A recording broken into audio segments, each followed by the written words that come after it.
Hi friends, మనకు చాలామంది చెప్తూ ఉంటారు టైం వేస్ట్ చేసుకోవద్దు, టైం చాలా విలువైంది, సో ఎప్పుడు వేస్ట్ చేసుకోకు, పోతే మళ్ళా రాదు అని.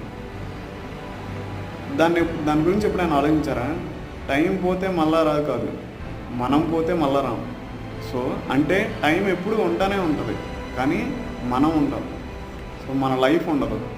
మన లైఫ్ ఉన్నప్పుడు మనకు వచ్చిన టైంని ఎంత బాగా యూటిలైజ్ చేసుకుని దాన్ని మన విషెస్ ఫుల్ఫిల్ చేసుకోవడానికి కానీ, ఏదైనా అచీవ్ చేయడానికి కానీ, ఆర్ లైఫ్ ఎంజాయ్ చేయడానికి కానీ, సో ఎంత బాగా యూటిలైజ్ చేసుకుని ఎంత మంచిగా స్పెండ్ చేసాం మనకు వచ్చిన టైంని మనం ఉన్న టైంలో అనేది మ్యాటర్ అనమాట.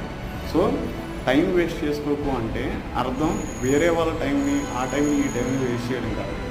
నీకు వచ్చిన టైంని, నీ లైఫ్లో వచ్చిన టైంని ఎంత బాగా యూటిలైజ్ చేసుకుంటున్నావు, ఎంత వేస్ట్ చేయకుండా వాడుకుంటున్నావు అనేది మ్యాటర్ అన్నమాట. సో అది దాని అర్థం.